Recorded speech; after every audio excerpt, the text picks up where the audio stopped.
Hello and welcome to Banking Transformed Solutions, a new podcast that provides financial institutions insight into marketplace solutions that can help organizations through their digital banking transformation. I'm your host, Jim Marous, founder and CEO of the Digital Bank Report and co-publisher of the Financial Brand. Banks and credit unions are rethinking their distribution strategies as more people than ever are using digital channels. Despite this shift, closing all branches is not necessarily the best alternative. Forward-thinking banks are adopting alternative models, including self-service banking that is complemented with new technology in a lean branch format. Organizations are also considering pop-up branches and shared facility alternatives, as well as very unique ways to reach the consumer during this pandemic and after. Today's guest is Mike Aldred, International Head of Sales for Auriga. We're going to discuss how bank branches may not be dead, but definitely need to be rethought as organizations try to improve service to customers at a lower cost. Welcome to the show today, Mark. Good to see you. Nice to be here, Jim. Thanks for having me. Great to be part of the new podcast. So before we start, I want to thank you and Auriga for agreeing to be our first interview as part of the Banking Transformed Solutions podcast. Our goal is to provide a new format that will discuss innovative ways that financial institutions globally can partner with market leaders to support their digital banking transformation. I wonder if you could share a bit of background on Auriga for those in our audience who may not be familiar with the organization. Sure, of course I will, Jim. Auriga is originally a European organization. We've now got customers on 4 continents, over 30 countries, and we're just about to celebrate our 29th anniversary. We're a leader in what we term omnichannel, and what that means to us is integrating the digital channels of a bank so that customer-operated devices can be used to provide a common user experience, a personalized journey, and give great customer service. So the entire industry is well aware of the many branch closings that occurred worldwide as part of the pandemic. Many branches are still closed or are being used on a modified basis as we continue to fight the impact of COVID. Knowing that branches will not remain closed forever, what impacts have you seen globally, and how have organizations pivoted to serve the consumers who relied previously on physical banking but maybe have gotten more used to digital options? Well, I think firstly, branch closures are a feature that they predate the COVID pandemic. And so I think what banks have sought to do is to read the COVID behavior, the behavior during the pandemic, as a continuation of a trend that had already started and interpret it as a permanent trend. And that's where I think I would differ with banks, where other industries are working really hard to get support in order to retain retail premises, to keep their outlets open, whatever their industry. Banks seem to have seized the opportunity to interpret this temporary behavior as permanent and to debranch, to reduce their costs, to reduce the access to financial services to their customers. So that's a bad thing. Of course, most legacy banks, most banks have alternative channels and they're asking their customers to rely on them. And when they are reliable, that's okay. But not all customers favor the same channels. And so we think that coming out of the pandemic, we'd like to see a different approach to branches, not least to the numbers and the speed with which branches and ATMs are disappearing. So you mentioned that in some cases, banks are debranching and going rather radical. In the U.S., it's probably the opposite. We're probably trying to encourage financial institutions to look and say, can you rethink branches? Do you see this shift and the way consumers are going to view branches going forward being different on a regional or a countrywide basis, or is it pretty much uniform, but banks are reacting differently? Maybe you've just told me that banks are behaving differently, are reacting differently. And of course, no behavior is uniform. No behavior is constant and the same everywhere. But I do think there are many, many consumers who want to get back into bank branches. I think where the assumption is that that's not the case, that's an assumption that will be tested. And I think in those regions that where cash is more popular and where different methods of payment are still favoured, then absolutely there should be more investment. And we do see investment in branches of different kinds and of getting the most out of that estate, because we live in an industry, of course, where the legacy banks have the both the strength of a branch estate and an ATM fleet, but also the costs of those. And they're competing with organizations that don't. So it's about finding the balance between exploiting those advantages and minimizing those disadvantages. So one of your solutions is something you call the lean bank branch. It's a model of a solution that helps for both banks and consumers. Can you describe a little bit about the difference between a lean branch and what would be considered maybe a traditional branch? Sure. Well, firstly, it can be smaller, and it can be pop-up, it can be mobile, it can be anywhere. It can be 24 hours because the technology allows it. It can provide a full automated service and remote access to expertise, which is too expensive to place in every branch. So by lean, we mean low cost, we mean full service, we mean capable of popping up anywhere or indeed being mobile. And it's a new model which increases revenues by offering more service for more hours of the day, but also reduces costs in terms of real estate, in terms of human resources. So lean is we think, a future which is really important, really exciting, and can solve the problems of the legacy banks and potentially address the issues of those banks who wish to explore growing a branch estate. So really, it's a mix of both the digital and physical. And, you mentioned that it does help make bank branches more viable and increase profits. So you're both, if I understand it correctly, you're both shrinking the size. So you're lowering your costs overall. You're increasing the revenue potential, gives a potential of longer hours and new ways of serving consumers. But probably more importantly, it doesn't put the category of how you distribute in a favorable or unfavorable. It really makes it that the consumer can make that selection. So, we in the States, we have a situation where, almost overnight, you had to build new ways of opening new accounts, but it wasn't done very effectively.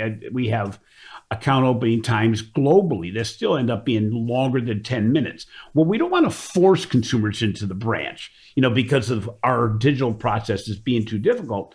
But if I'm understanding it correctly, your lean bank branch concept really says we got to work on both sides. It's a behind the scenes movement that says we got to change some of the processes that are going to both hope and make it better in the branch, but just as importantly, make it better digitally. So what you're doing is and please explain this, you're basically increasing the experience, not just on the branch side, but on the digital side. So it makes it so there's a better choice for the consumer, no matter which way they go, correct? Absolutely right, Jim. And it is about choice, and it is about the consumer. And so, of course, banks have to look carefully at their costs. This reduces costs. But they also have to look at their income, and this can increase income. We've talked about physical and digital, or you mentioned that. In the concept of this branch, it's possible that during the business day, this is an assisted service environment. There is a branch teller, a branch representative carrying technology, able to engage with the customer. Now, this is the first time in many years, other than over the counter, where a bank is engaging directly one-to-one with its client in a physical way. Every innovation, every new digital channel, from telephone banking through internet banking, through mobile banking, each of those has actually created a physical distance between the bank and its customer. And that challenges loyalty, and loyalty is pretty important when we're in a very competitive environment. And it challenges the knowledge that the customer is prepared to share with the bank. So this idea that the lean branch can have a physical presence plays to that. Overnight, the remote video assistance can mean that the full service can still be delivered, and subject matter experts can be used to provide great service. But yeah, it's all about having an effective infrastructure, an effective back end. And some of these things are barely possible for some institutions because of the technology choices they've taken in the past. So it's really important to tidy up the infrastructure in order to deliver this new kind of customer experience. Well, I think, what's interesting about Auriga is you're not I wouldn't say a pro branch company.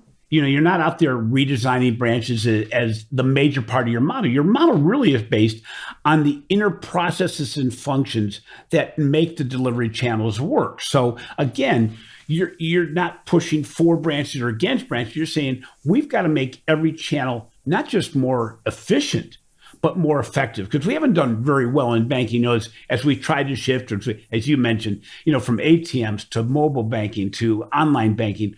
All those things were really not really built for a better customer experience. We sold it outside like that. But the reason we sold it inside was we want to replace transactions. So it really was an efficiency play and not very good, because in each case, we found that what happened was, you saw some drop off of transactions, but overall, you saw a huge increase in overall transactions. So it wasn't a 1-to-1 ratio. People, I go to my phone daily, but I never went to my branch daily to look at my balances. So, when you look at what are the biggest situations when you look at a new branch model, what are the challenges and obstacles you've seen as you go out there and try to meet with financial institutions? What are the hurdles you have to cross to get a financial institution to embrace a completely new, I'm not going to say branch strategy, I'm going to say distribution strategy? Well, the first thing is that typically banks aren't built to think this way. They have built infrastructure in silos. They treat their channels differently. Their branch channel is separate from their self-service channel, from their point of sale channel if they have one. And indeed, they're digital, as we call them, online channels. So they're built to think, to invest, to plan, to buy in those different ways. So the first challenge is to have them think as a single entity, because the customer will choose which of those routes it takes into their financial services, into their relationship with the bank, into their own cash. So they have to think in a holistic way. They have to think about the customer, and they have to think about the infrastructure that they've got behind. So I think the biggest challenge is, it's the old saying, when you know a town well, if somebody asks you for directions, I wouldn't start from here. This is not the right place for many banks to start from. And so the first job is to look at their own structure, the way they think, the way they plan, the way they budget, and their technical infrastructure. And most technical infrastructure built over the last 40 years, because the ATM is over 50 years old, the infrastructures that support most of them more than 40 years old, and very cash focused. And that's not what self-service and digital and the new branch structures are all about. They're about the whole range of services. They're about a common customer experience. They're about journeys that will go between channels. So look at that infrastructure, and where are the quick wins? Where are the ways to change that infrastructure without throwing away everything? There are massive programs around the world for core bank replacement and modernization. There are massive migrations into the cloud, and these are credible and right thinking ways of going for banks. But ultimately, they won't have an immediate impact on the customer. And while you're doing that, while you're moving around the deck chairs, the customer experience is suffering, the customer is suffering, and there's a lot of people want those customers from you. So look at your structure, look at the way you think and plan. Think of all channels agnostically. We're an agnostic company. We deliver independence. We deliver total choice. And so think about those things, and then look at infrastructure and make quick wins, easy changes, incremental innovation. Some people in the industry call it, but let's focus on that kind of behavior. So it's interesting. I'm wondering, from your perspective, if an organization says we've got to rethink distribution, do you try to put on, and for lack of a better term, your digital banking hat and say, if I fix a process for a good digital experience with speed and simplicity, I then can deploy that same thinking to my online banking experience, and I can deploy that exact same thinking to a better branch experience? Because if I make it efficient in a digital mindset, the way the digital consumer wants to engage, in a fast, easy, simple way, and I deploy it across the other channels, I'll go backwards. I'll call it backwards in the distribution chain. Do we find that helps the entire distribution model with regard to working with the consumer? If they put on, how does a digital consumer want to engage, and then move it backwards? I think it does, and I think we have the good fortune of the background of our business is one that means that we think that way, and we think that consumers think that way.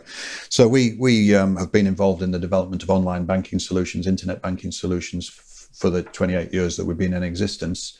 But we took that thinking into self-service, and that was a little bit left field, because the industry doesn't see self-service like that. The industry sees self-service as having to be connected through a certain set of rails, using a certain 40-year-old protocol. So we came from a different place. We actually absolutely believe that customers think of the channels differently, and that'll continue to develop. There are different demographics, different generations hooked on different channels, and the size and the worth of those demographics is what the banks should be looking at. Where is the current demand, where is the future demand? And maybe there's an obsession with meeting future demand and dropping the ball on current demand. But absolutely, because of the way we started in business, because of the way our infrastructure and our technologies, our architecture was born, we think in terms of what can we do in a single place and do once that will impact all the channels, which will impact all of your customers' experience, because it's really too much housekeeping to have to change everything for everybody a number of times. Let's do it once. Let's make it central, and let's preserve as much of the back end infrastructure as we can, but let's bring in something which shares services across all channels, where the customer experience is the same, the journey is personalized, the choices are made by the customer, but centrally you have a view of all that's going on in your business. Well, what's interesting too is while we think about how we digitize the processes and make them easier and simpler, we're also trying to see, I believe, from your perspective, how do we deploy humans to make the digital process more humanized? So this is not a replacement of people game. There may be some replacement, certainly some redeployment of resources. I mean, people in branches may be deployed in solving other problems that are not interaction on a face-to-face basis. They may be deployed in onboarding solutions, for instance, once a person opens an account. But what's interesting to remember is that consumers don't want digital for the fact of saying it's always got to be simple and easy. There are some people that say, I want simple and easy, but I want to have access to the people. I want to have the humanization of the digital process. I kid with a couple of financial institutions I'm familiar with that, they made their heyday was during the branch time, having the best branch experience. I said, now how do you make that into a digital experience that people remember? And that's a whole new equation, because it's putting humans into the digital process. So as you look around the world, you work with a number of financial institutions. One thing I know that Auriga is seeing is a lot of brand new, very unique models that are not widespread. They're test models in some cases, but you've seen things such as pop-up branches and shared facilities. Can you discuss some of the more innovative ways you've seen delivery happening as a result of COVID or even before COVID? Sure. And you're right, there's a lot of experimentation going on. We like to think that we don't deal so much in experimentation, but of deployment and delivery. We're delivering experiences to our customers, which are real, scalable industrial strength. So yeah, sure, there's a lot of institutions have built a lot of showrooms to see what is possible. But we'd like to go one step further and actually deploy and deliver that. The involvement of humans, the physical interaction, that's really important. It plays to the fact that we've both discussed already that banks are increasing efficiencies and reducing costs, but at the cost of relationship, at the cost of physical contact. So putting people into those branches, equipping them with tablets which tell them the status of every device in the branch, the cash that's available, the services that are available, tells them about the customer that stood in front of them, so they can give the same experience to their customers as my grandfather's bank manager used to give him, and they were on first name terms. So putting the people back is really vital, and our customers find that bank staff embrace the opportunity to have different roles, to add more value, to be motivated and trained in different ways. So certainly that's the case. The different models, well, we work in countries where the self-service banking infrastructure is common to every bank, for example. So the only way to differentiate is to go a different way, go it alone, cut your own furrow. And we work with organizations who've implemented 24-hour branches, which are automated entirely through the night, supported by remote video, access to the same services as during the day, but during the day there's a personal experience. This is assisted service rather than self-service. So the principle of the customer being guided through a process up to and including co-browsing, co-sharing, so that somebody remotely can help them fill in a form to onboard them to make a loan application, obviously within the regulatory principles of what the customer needs to maintain control over. So there's models like that. In the ATM space, it's really common today to either outsource off-premise ATMs or to pool them. So banks worldwide are bringing together their resources and saying, rather than us each have to run our own ATM networks, let's put them together. Let's have a third party run them. Let's maybe neutral brand it. This is a common model, especially in Europe. And then we can rationalize how many ATMs we have, because in many countries there have been too many ATMs in the high street, but too few in the rural areas. Right. So let's have a model where they're pooled, they're shared, and they are within easy reach of all of the consumers. And taking that technology and taking it one step further is about pooling branches, about shared branches. And that's where we go with our lean branch, with the technology that we're deploying. If you're sharing ATMs, if you're sharing services of that kind, why not contemplate sharing branches? And in the increasingly open world, that's something which is not only desirable, but unavoidable. But certainly it addresses the costs and efficiency arguments that the banks are really confronting. So when you look at shared branches, do you mean shared with other types of organizations in other industries? Or do you mean shared branches as in multiple financial institutions using the same branch? Both. So many of our customers already offer their branches out. Real estate is the albatross around the necks of legacy banks. So many of our customers, rather than dispose of the real estate, are subletting it, are making it available for community projects, to small businesses, to others. So a multi-service branch is a model which is quite common in a range of coffee franchise through to small businesses and other advisors. But sharing between banks is also absolutely achievable, where the customer is able to get the experience of the brand of the bank that they bank with in a branch which is shared between other branches. The technology is there to allow that. As I said, many banks' infrastructures don't necessarily play to that, but the technology will permit multiple banks to share a branch. And this could be legacy banks downsizing their estates. It could be neobanks, fintechs getting into the branch estate business. It could be independent ATM deployers extending their business model so that instead of just providing ATMs as a service, they can also supply branches as a service. And it really does address certainly the costs and the efficiency challenges of banks. It sort of balances up the difference between legacy banks with branch infrastructure, which they regard as a cost, and neobanks with no branch infrastructure, which they regard as a desirable outcome. So either shared amongst different kinds of businesses. Complementary businesses makes better sense, because then you can upsell, cross-sell, and have real commercial marketplace. But also shared between banks, and where it's the best thing to do for a community, because reputationally withdrawing the last bank from a rural community does a lot of damage. So why not keep a branch, share it, and provide great service to everybody's customers?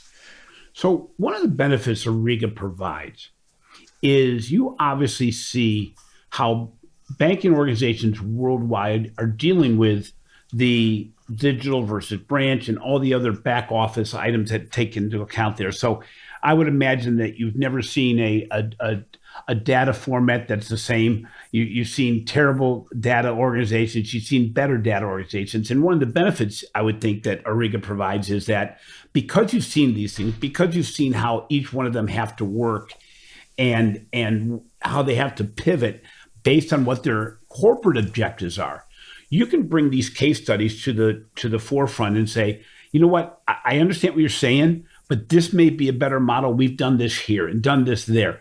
How does your technology and how does your experience working with literally hundreds of financial institutions globally help organizations that are just starting down this path? Different ways. So I think part of the challenge is if there is existing infrastructure which we need to integrate with in order to achieve these models. Now, the good news is that there are sets of standards across the industry, and most organizations have adopted some or all of those standards. We are, of course, compliant, as are other providers, with international standards, so that it's really easy. It's kind of our number one, day one activity to integrate with existing environments and to integrate with them using the most efficient, the most appropriate protocol, whether that's web services, whether that's an international standard, whether that's something different. So integrating into their existing environment day one, really important. And that's something that we do every day and in every project. So as you rightly said, you go around the world and people say it's different here. Well, it is different, but it's fundamentally the same. And the differences are at the edges. And it's those differences that our experience takes us to. So first of all, integrate with existing environments, then provide openness for change, because the one thing we know for certain is there's going to be new channels that we haven't even thought of yet. There's going to be new products and services and relationships. So we need integration at the back end. We need integration for the future, and open integration. And then we need to start to deploy rapidly, and that requires commitment from both sides. And it's the kind of commitment we give to our customers every day. And the benefits of that, you're going to get reduced cost, you're going to get increased efficiency, you're going to get better customer experience, increased, we think, revenues, lower risk, and it will enable banks to focus on the things that are important to them. So if that's a single product, new entrant at bank, it'll allow them to concentrate on bringing new products to market and the infrastructure to do that. If it's a legacy bank, it'll enable them to concentrate on cloud migration if that's their thing, or core system changes if that's what they need to do. So we will free them to focus on their knitting while we deliver rapidly at the front end to their customers and are capable of integrating into any environment.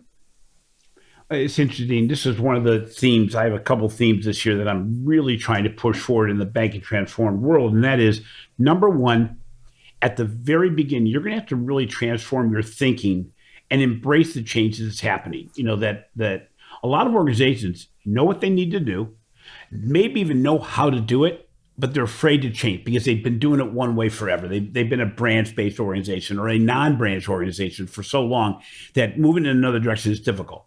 The other thing is the unbelievable importance of partnering with solution providers. As you mentioned, the solution providers out there today, 90% of them are really comfortable working with other solution providers to make the entire model work. They're not out there to dismantle another organization to move forward if it's going to create disruption in the organization that they're trying to serve. And overall, I think it's important that, yes, as an organization, you may think you have an idea as to how to transform your branches, but unless you work with an organization that really understands the back office of distribution, you're not going to get the benefits of all your case studies, all your previous experience, the way it's pivoted in the last 12 months. And why not take advantage of the massive number? I talked about the GPS system where you say, I want to avoid those roads that have high traffic. I want to avoid those roads that may have, a rough road that I didn't expect. I want to find the cleanest, most efficient way to get to my destination with somebody who's going to understand what that destination looks like and can get me there. And I'm going to say this over and over again, probably faster and cheaper than you ever could have done yourself and with a better result. So, again, it's so important to realize the benefit of not going it alone and realizing that, the solution providers, for the most part, are not out there to beat up each other. The pie is rather big. It's really to see how can we get you to your promised land, whatever it is in your vision of your company, as well as possible. So let's do a little bit of a pivot here. Open banking is being embraced. You've mentioned open banking a couple of times. It's being embraced by a number of financial institutions, leading to both financial and non-financial collaborations. What would greater adoption of open banking standards mean from a distribution standpoint? I mean, we're starting to see this. I know that Emirates NBD has done a program, as does Lacacia, on a youth market, and their distribution strategies are different. But, does the partnerships that these organizations build kind of change the mix as far as how you want to distribute your services in conjunction with other organizations? Yeah, firstly, I'd like to say I love the GPS analogy, Jim. I like that a lot. So I think, in many cases, banks have seen openness as a challenge, as a problem, as a threat. But some of the things we've spoken about already, shared branches, shared between banks, but also shared between complementary firms with different propositions, openness is the key to that. So establishing physical commercial and technical relationships with other services is clearly something which will make these branches more effective, easier to cost justify, because they're going to generate more revenue, they're going to generate more loyalty, they're going to be hubs not just for financial services, but potentially for a range of other services demanded by customers. And that will change over time. So it'll keep them fresh, it'll keep them relevant, it'll keep them compliant. Of course, here in Europe, the openness is by regulation, it's an absolute requirement. So openness should be embraced rather than feared. It's the key to a more meaningful relationship with customers in the future, offering expanded services. And then banks will be able to determine, and other branch deployers will be able to determine what are the best business models for them and their customers, what are the most profitable lines, and so on. So I think it's really important that banks embrace that. Well, it's interesting too, because as I've traveled to South America and to Africa and to other countries, we sometimes think so much within the bank model without realizing that in many countries, especially for the underserved consumer, there are new ways to distribute financial services using retailers, using other avenues where maybe accounts can be opened very seamlessly by using a retailer as your branch hub.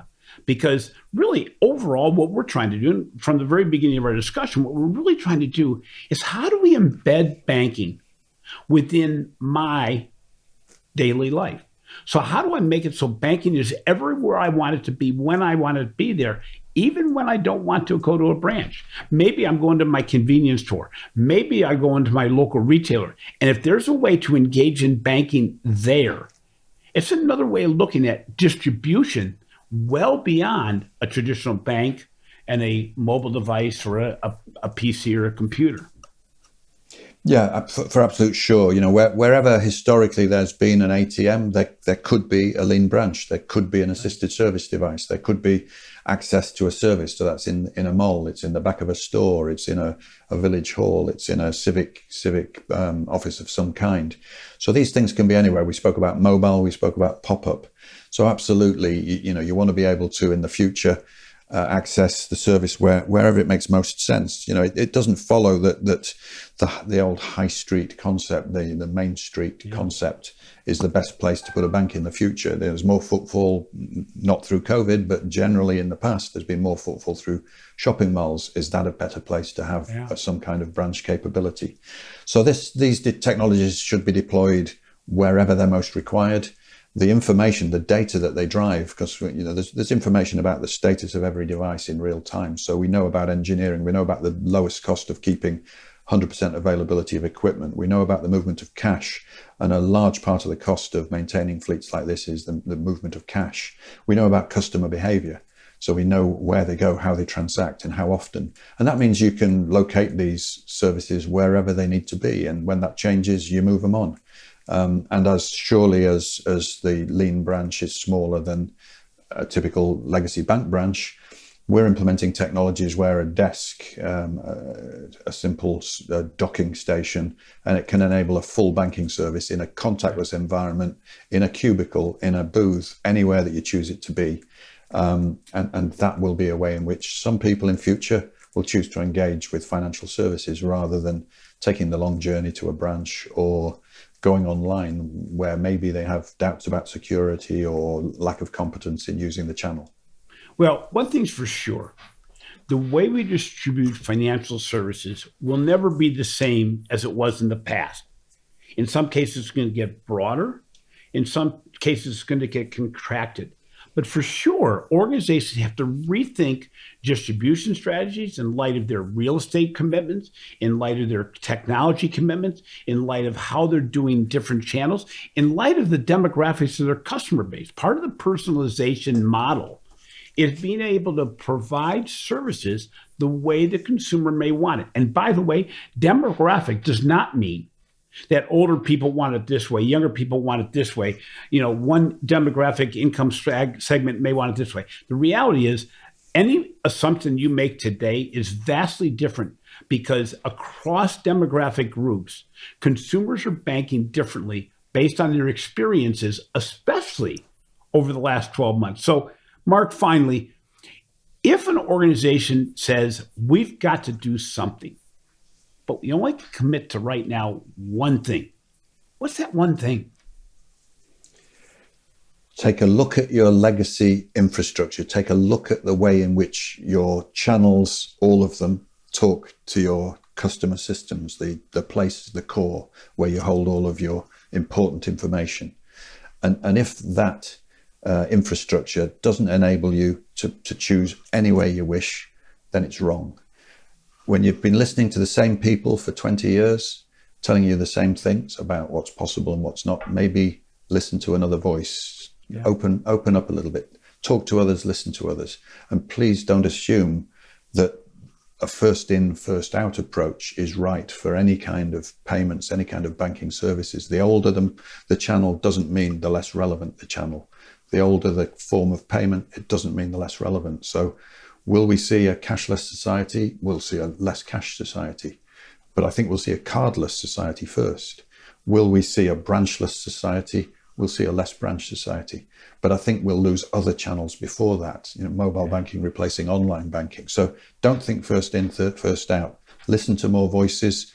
And if your infrastructure looks like it's the problem, then talk to somebody about changing it incrementally, but rapidly. Well, it's not an off-on switch. It's pretty much a dimmer where you have to, it's a balancing, it's a big soundboard with all the different devices. So, Mark, if somebody wanted to get a hold of you or want to see what Auriga provides, how do they do that? Because I know there's different websites based on some languages, but is it Auriga, AURIGA.com, or is there a different way to get a hold of you? So because our headquarters is Italy, we have an SPA. It's the same as a PLC and LTD. It's the form of the business. So we're Auriga SPA, AURIGASPA.com. And then choose the English option. Unless, of course, you're a Spanish speaker, choose the Spanish option. Great to have you on the show today. And again, Mark, really interesting topic and one that we all know is out there, but it's not as you said at the very beginning, it's not an all branch, it's not an anti-branch. It really is, and it's not even a delivery situation as much as a back office technology situation. That's one of the ways that Auriga can help is not only bring in the experience of working with so many different financial institutions, but more importantly, understanding that it's legacy infrastructure that's got to be changed and the processes have to be changed to make it simpler no matter what channel a consumer wants. Thanks again, Mark. Appreciate you being on the show. Jim, thank you. I thoroughly enjoyed talking to you. Thank you for your time. What a great interview with Mark Aldred from Auriga.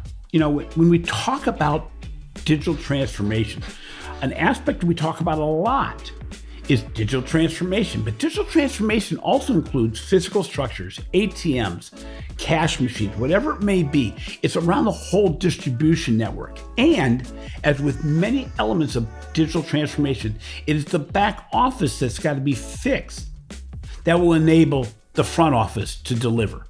It's more than just shutting down branches. It's more than just making things digital. It's more than just humanizing the digital experience. It's making it the best for every single customer we serve. Thanks for listening to Banking Transformed Solutions, our brand new extension of the Banking Transformed podcast. If you enjoyed today's interview, please be sure to follow the show on your favorite podcast app. And don't forget to give our show a 5-star rating. Also, be sure to catch my recent articles on the financial brand and check out our research we are doing on digital transformation, retail banking innovation, the digital customer experience, financial marketing, and our brand new retail banking trends and priorities report that just got published. This has been a production of Evergreen Podcast. A special thank you to our producer, Leah Longbreak, audio engineer, Sean Roll Hoffman, and video producer, Will Pritz. I'm your host, Jim Marous. Until next time, embrace change, take risks, and disrupt yourself and your organization.